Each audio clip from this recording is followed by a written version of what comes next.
नमस्कार, सच की पड़ताल में आपका स्वागत है। मैं हूं अदिति राजपूत। आज हम सच की पड़ताल में जम्मू कश्मीर की बात करेंगे, जो दशकों से आतंकवाद से दो चार हो रहा है, लेकिन पिछले कुछ वक्त से लगातार टारगेट किलिंग्स हो रही हैं।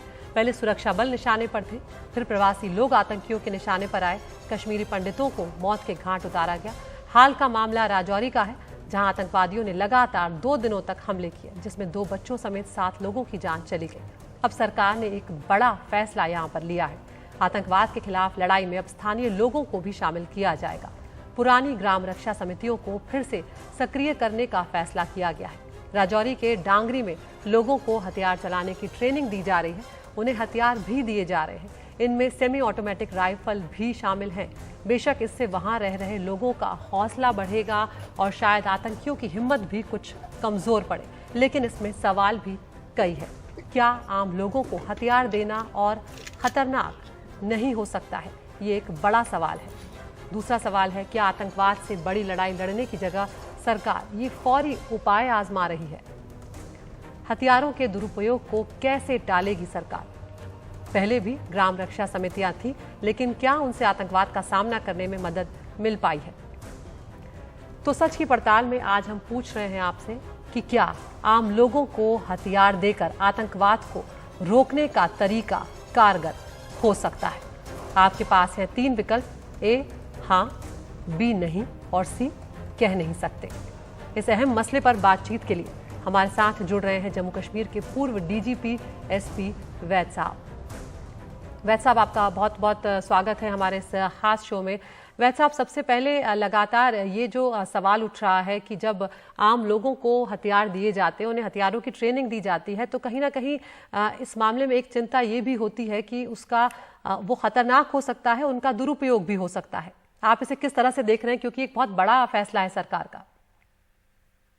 अदिति जी, ऐसा है कि विलेज डिफेंस कमिटीज मैं आपको बताना चाहूंगा 1995 में पहली बार गवर्नमेंट ऑर्डर हुआ था और तब से विलेज डिफेंस कमिटीज बनी है।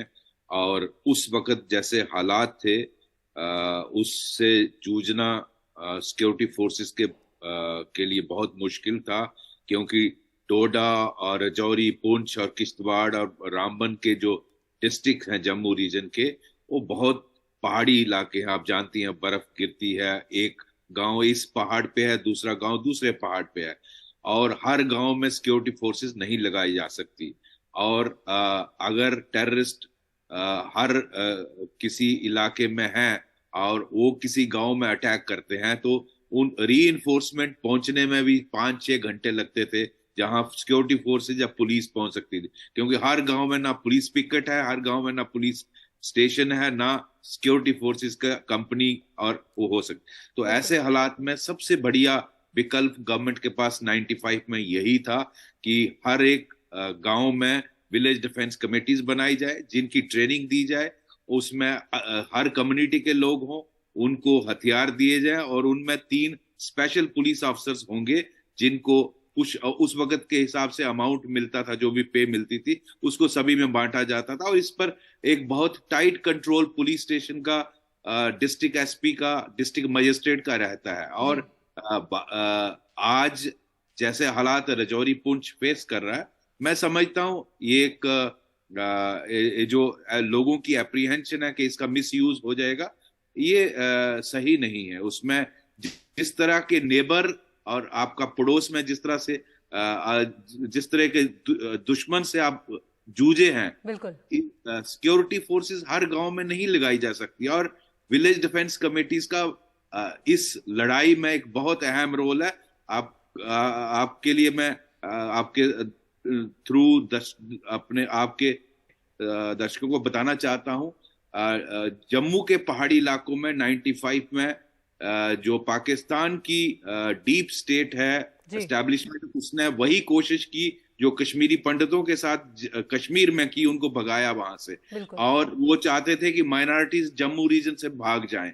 लेकिन अगर विलेज डिफेंस कमेटीज नहीं बनाई जाती तो आज जम्मू का रीजन में भी सारे हिंदू भाग जाते, क्योंकि उनके मैसेकर्स बहुत जगह पर इन्होंने किए। लेकिन विलेज डिफेंस कमेटीज ने पूरी रात उनका मुकाबला किया जब तक रीइंफोर्समेंट आर्मी से या पुलिस से या सीआरपी से पहुंचती थी। बिल्कुल वैद साहब, मैं आपसे ये भी यहाँ पर समझना चाहूंगी कि जब 90 के दशक में ग्राम रक्षा समितियां थी तो किस तरह की चुनौतियां उनको सामना करना पड़ता था और कितनी मदद मिली थी। लेकिन यहाँ पर मेरा इससे पहले ये सवाल होगा कि हम ये भी देखते हैं कि किस तरह से आतंकवादी जो हैं वो स्थानीय लोगों से कनेक्ट बिठाते हैं, उनको किसी न किसी तरह अपने एक तरह से काबू में लेते हैं। कभी कभी ऐसी कोई कमजोर नस उनकी पकड़ते हैं जिसके चलते वो उनके काबू में रहे। ऐसे में कहीं ना कहीं स्थिति जो है वो खराब हो सकती है, बिगड़ सकती है, क्योंकि लोग बहुत मासूम भी होते हैं, वो गुमराह भी किए जा सकते हैं। ये आपकी बात सही है, मैं आपसे इस बात पर सहमत हूँ। कई बार खतरा ये रहता है कि कहीं टेररिस्ट हथियार लूट न ले जाए, किसी को कमजोर मोमेंट में पकड़कर उसको बंदी बनाकर पूरे गांव को किसी डिफेंस ऐसी हालत में लाया जाए जी, उनके सारे वेपन छीन लिए। ये खतरा बना रहता है, इसमें कोई शक नहीं है।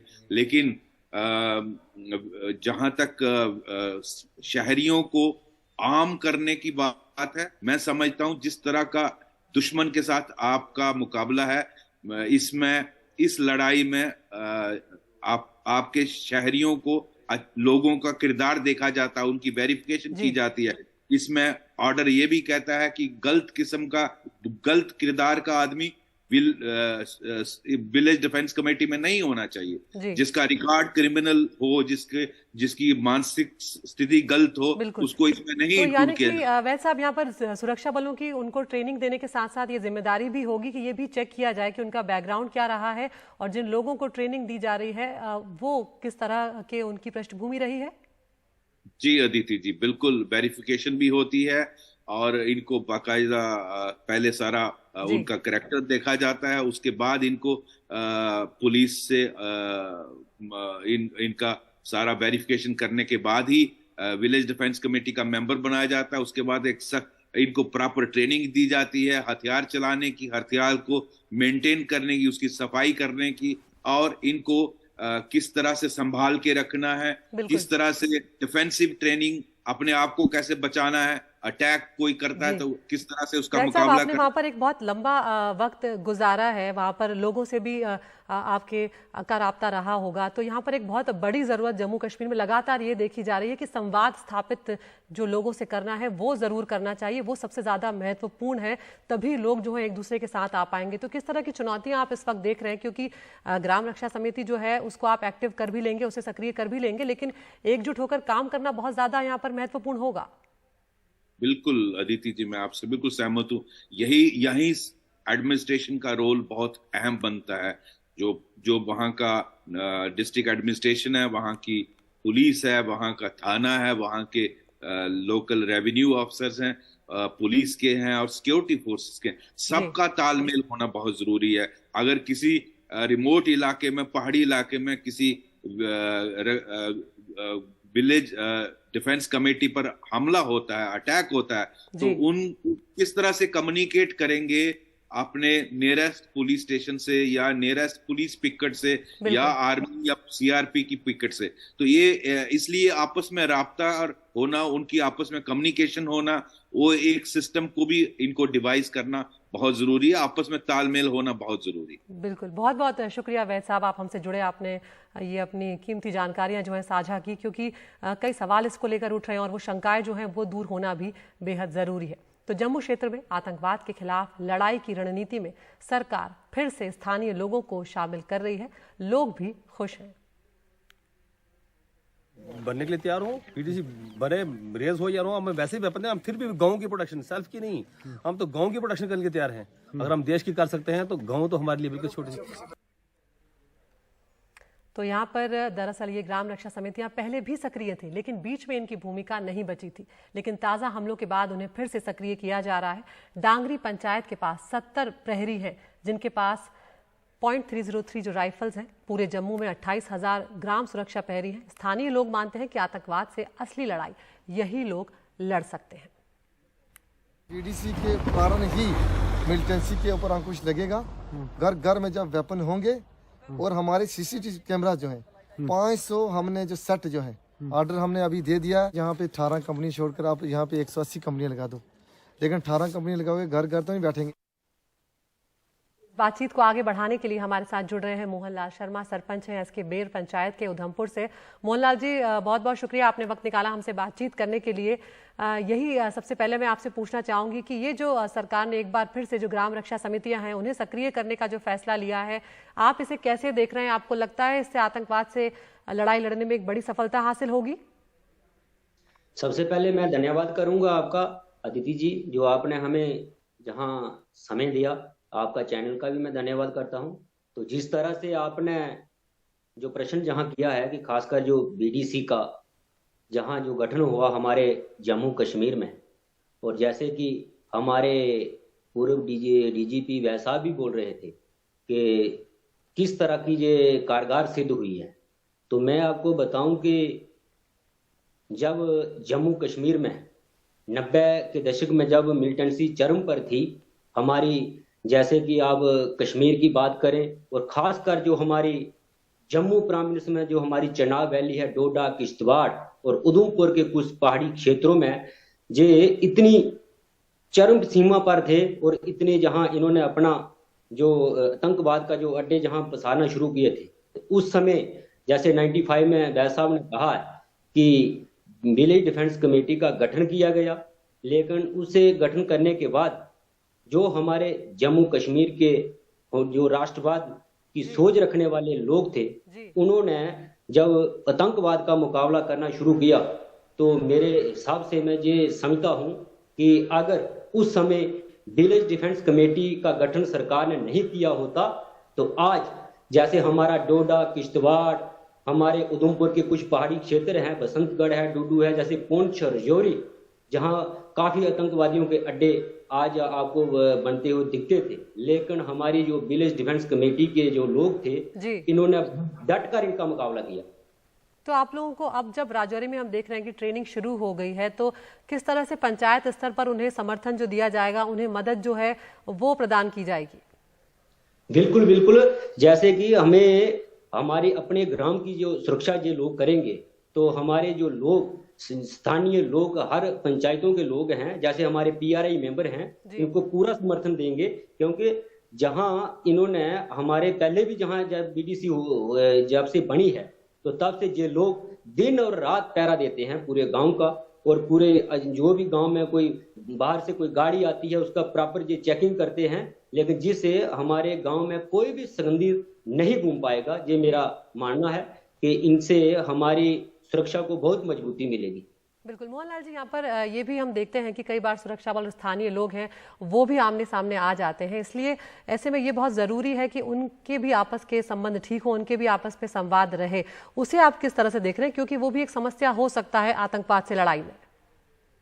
नहीं, ऐसी बात नहीं है। जैसे हमारे जो बीडीसी के मेंबर हैं, जो भाई हमारे यहाँ अपनी ड्यूटी को देते हैं, तो जो बिल्कुल पुलिस से तालमेल करके रहते हैं। जैसे हमारा जिस इलाके की बीडीसी है, कंसर्न जो हमारा थाना होता है, पुलिस स्टेशन होता है, ये बिल्कुल उसके राब्ते में रहते हैं और प्रॉपर इनको गाइड किया जाता है। जहां इनके नाके लगाए जाते हैं, जहां से भी कोई रूट इनको मैप पे आता है, तो ये बाकायदा पुलिस इनके साथ होती है और ये पुलिस के साथ तालमेल रख करके मिलकर ये काम करते हैं। सवाल यहाँ पर मैं अभी पूर्व डीजीपी भी थे जम्मू कश्मीर के, उनसे पूछ रही थी कि जब इस तरह से आम लोगों को हथियार दे दिए जाते हैं तो वो कई बार खतरनाक भी साबित हो सकता है। मोहनलाल जी, वो बात आप भी समझते हैं, वो डर हमेशा रहता है, उस बारे में क्या कुछ किया जा सकता है पंचायत के स्तर पर?